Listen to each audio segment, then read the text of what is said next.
Hello दोस्तों, वेटिरन्स नमस्कार। आज मैंने नायक हरपाल सिंह का वीडियो देखा और पहली बार मैंने देखा कि बड़ी शालीनता और विनम्रता के साथ वो अपनी बात कह रहे थे। मैं आज तक यही बताता रहा कि जब तक आप ज्ञापन सही प्रकार से नहीं दोगे, भारत सरकार आपको वार्ता के लिए नहीं बुलाएगी, और 100 दिन निकल भी गए। आज मैंने सोचा था कि बेकार है इनको बताना। मैंने सोचा भैंस के आगे बीन बजाना और नक्कार खाने में तूती की आवाज़, कोई इनका मतलब तो होता नहीं है। लेकिन आज हरपाल सिंह जी जब वीडियो देखा तो हरपाल सिंह जी ने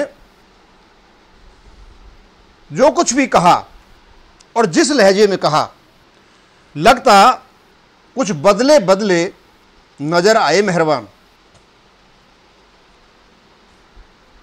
यदि हरपाल सिंह जी आए और धमाका न हो, ये तो विश्वास हुआ नहीं। खैर, मैं पुरानी बातों पर नहीं जाकर काम की बातें करूंगा। हरपाल सिंह जी, आपने 4 आदमियों का नाम लिया, जिनमें एक नाम मेरा भी था। 3 लोग जो दूसरे थे वो आपके लोग थे, आपके दोस्त थे, आपके सहपाठी थे, आपके कुलीग्स थे। उनकी आप जानो। आपके बीच में क्या बात हुई, क्या नहीं हुई, आपके बीच में गाली गलौच हुई, शालीनता हुई, वो आप जानो। उनसे मेरा लेना कोई नहीं है। उन तीनों के अलावा केवल मैं ही एक पराया था। सही बात बताने के बावजूद भी आपके लोगों ने जयचंद मुझे कहा, मीर जाफर मुझे कहा, नकली नायब सूबेदार मुझे कहा, और लाइनमैन की पदवी का प्रमोशन भी मुझे दिया गया। इन सभी का मैं बड़े प्रभावशाली ढंग से, अच्छे तरीके से, बड़ी शालीनता और विनम्रता के साथ में जवाब दे सकता था, और दिया भी मैंने। जब मौका मिला तो मैंने बताया ये मुझ पर लागू नहीं होते, ये उन पर, आप पर ही लागू होते हैं। मैंने कब और कहां क्या बोला, मुझे सब कुछ याद रहता है और सब कुछ तर्कपूर्ण होता है। मैं वॉइस ऑफ एक्स सर्विसमैन का मेंबर नहीं हूं, मेरा अलग ऑर्गेनाइजेशन है। आपने कहा कि आप चाहते हो कि 3 जजेज की कमेटी बनाई जाए और जिसके पास जो भी मैटर है जजों के पास आएं और आकर के कहें। हम भी कहेंगे, आप भी कहोगे। नायक हरपाल सिंह जी, मुझे आप ये बताइए, आप 100 दिन से बैठते हो, यानी 3.5 महीने आपको हो गए। आपके किस ज्ञापन में आपने इस कमेटी का जिक्र किया है? आज ऐसी क्या नौबत आ गई कि आप कमेटी की बात कर रहे हो? एक कमेटी 2015 में बनी थी, 2016 में 1 मैन जुडिशियल कमेटी, उसकी रिपोर्ट आज तक नहीं आई है। तो क्या इसको भी आप जो जंतर मंतर पर धरना दे रहे हो, जिसकी आस लगा करके हमारे भूतपूर्व सैनिक बैठे हुए हैं, क्या कमेटी के हवाले करना चाहते हो? करिए कमेटी के हवाले। फिर आपके हमारे हाथ में तो कुछ है ही नहीं। भारत सरकार कमेटी कहेगी, सब अपना अपना ज्ञापन लेकर के चले जाएंगे। मैं आज भी इस बात पर दृढ़ हूं कि पूरे सैनिकों ने आपका साथ दिया। जंतर मंतर पर बैठे, वो बैठे हमारे लिए, लेकिन इस सैनिक संगठन को, इस एजिटेशन को लीड करने वाले लोगों ने इनको धोखा दिया। एक ज्ञापन प्रॉपर तरीके से नहीं बनाए। ये लोग अहम में भरे हुए थे, अज्ञानता में भरे हुए थे, दूसरों को गाली दे रहे थे, दूसरों का रास्ता रोक रहे थे, दूसरों के एजिटेशन को रोक रहे थे, और अब भी वही लगातार है। मेरे पास बॉम्बे से फ़ोन आया, मैंने नहीं देखा। उसने कहा कि साहब आज कपिल जी का वीडियो आया है और फिर वो 2.81 की डिमांड कर रहे हैं। मैं तो हतप्रभ था। इस 2.81 ने इतनी मजाक बनाई है एक्स सर्विसमैन की कि जिसकी कोई हद नहीं है। और यदि अब भी आप 2.81 पे हो, भाई हरपाल सिंह जी, मैं आपसे कुछ नहीं कह सकता। मैंने आपको कभी गाली नहीं दी। आपके साबका सैनिक संगठन को तो सवाल ही नहीं उठता है। आपने शालीनता से रहित कोई बात की होगी तो मैंने शालीनता से ही जवाब दिया होगा और अब भी शालीनता से दूंगा। मैं चाहता हूं केवल और केवल हमारे जो पॉइंट्स हैं OROP2 के प्रॉपर तरीके से रखे जाएं, इनको घोल मेल नहीं किया जाए ECH के साथ, MSP के साथ, CSD के साथ, डिसेबिलिटी के साथ।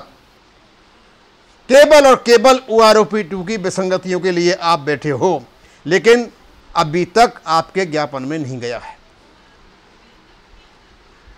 मेरी किसी भी कार्य से पूर्व सैनिकों को नुकसान होता है तो मैं पीछे हट जाऊंगा और सुधार भी करूंगा, लेकिन आपने तो अभी तक सुधार किया ही नहीं। आपको बार बार बताने के बावजूद भी आपने ज्ञापन ठीक नहीं किया है।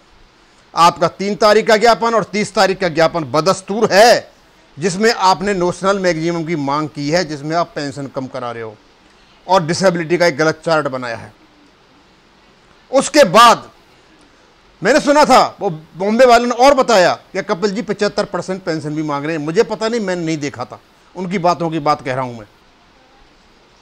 और जो आपका ज्ञापन 30/5/2023 को गया हुआ है, उसमें केवल एक सेंटेंस गलत सेंटेंस है, वो भी 162 का है, लेकिन OROP2 से कोई मतलब नहीं है। आगे मैं आपको बताना चाहूंगा कि ना तो मेरी आपसे और न कपिल से कोई रंजिश नहीं है और न दोस्ती है। दूसरों से भी यही है, किसी से कोई रंजिश नहीं है, किसी से कोई दोस्ती नहीं है, लेकिन फैक्ट्स और फिगर्स की बात हम करेंगे। यदि आपको मेरी बात खराब लगती है तो ये आपकी समस्या है, मेरी नहीं। आप लोगों ने मुझे पता नहीं क्यों जो कपिल की रीलॉन्चिंग और रीब्रांडिंग का जो एटमॉस्फेयर क्रिएट किया था, मैं समझ नहीं पा रहा हूं। मुझे ऐसा लगता है कि शायद आपके क्रियाकलापों ने मुझे ही कंफ्यूज कर दिया है। मैं सिर्फ यही कहता रहा, हर एक से कहता रहा हूं कि आप OROP2 की विसंगतियों का प्रॉपर तरीके से ज्ञापन दीजिए, जिससे भारत सरकार से वार्ता हो सके। और इतना ही नहीं, आप जिस ज्ञापन को दो उसका पूर्ण नॉलेज आपको हो, क्योंकि आपकी वहां बहस होगी, आपका वहां आर्गूमेंट होगा, आपको वहां पॉइंट रखने पड़ेंगे।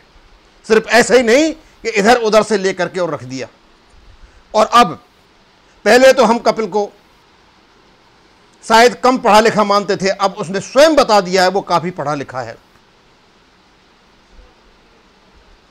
तो पढ़े लिखे व्यक्ति की तरह एजिटेशन को लीड कीजिए, हम आपकी बड़ाई करेंगे। लेकिन अभी ऐसा कुछ नहीं हो रहा है।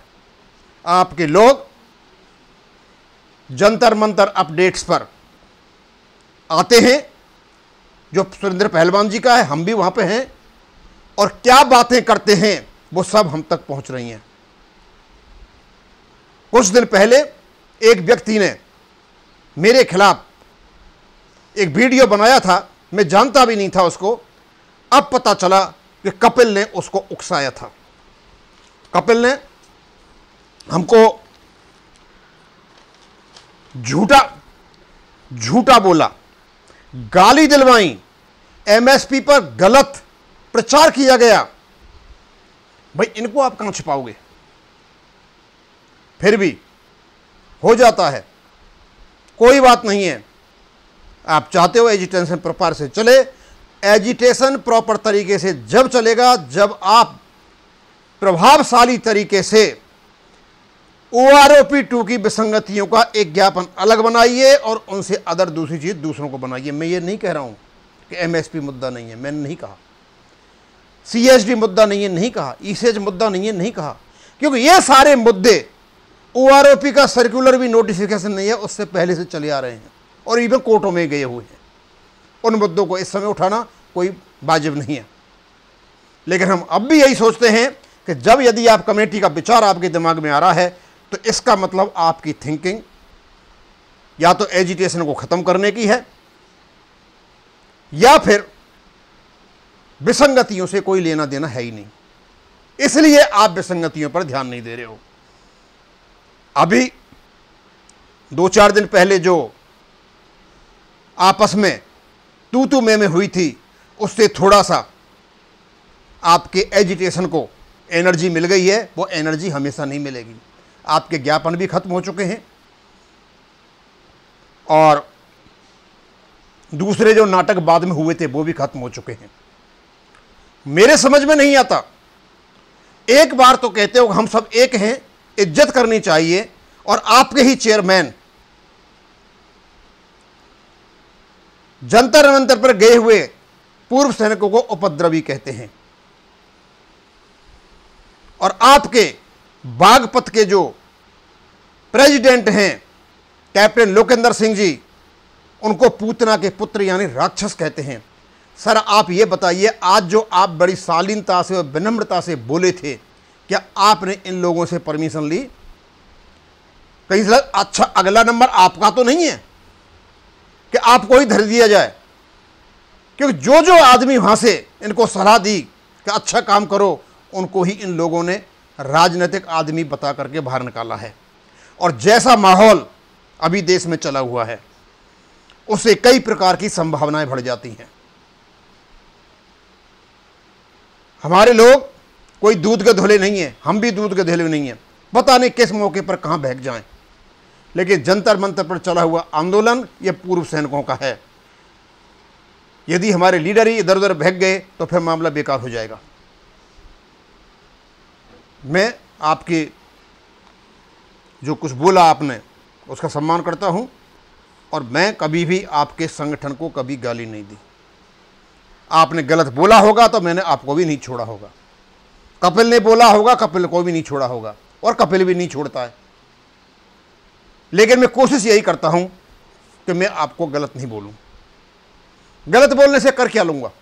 कोई फायदा नहीं है, लौट करके मेरे पास ही आएगा। आप गलत बोलोगे, लौट के आपके पास ही जाएगा।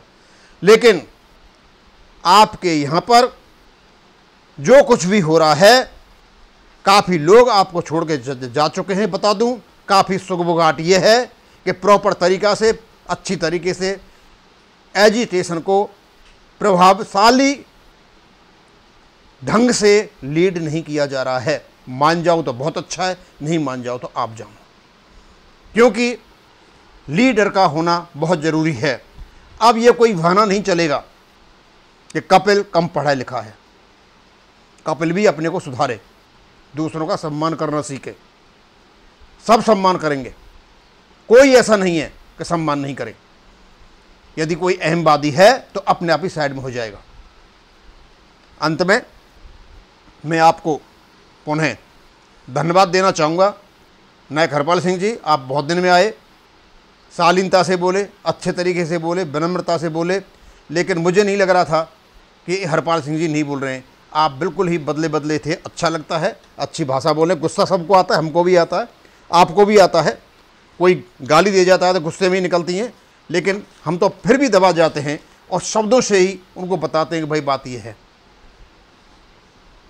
हम आपसे अनुरोध करेंगे, यदि आपने जैसा आज भाषण दिया है, इस प्रकार की शालीनता वहाँ रखी जाती है और केवल पूर्व सैनिकों के आंदोलन की तरफ ध्यान दिया जाता है, तो स्वाभाविक समझिए कोई किसी के बारे में कुछ नहीं कह रहा है। हम सिर्फ और सिर्फ यही कह रहे हैं कि आप अपने ज्ञापन को सुधारिए और एक मजबूत ज्ञापन बनाइए। केवल वो आरोपी विसंगतियों का, दूसरे मुद्दे भी हैं, मैं नहीं कह रहा मुद्दे नहीं हैं, मुद्दे हैं। उनके अलावा भी बहुत मुद्दे हैं, बहुत सारे मुद्दे हैं।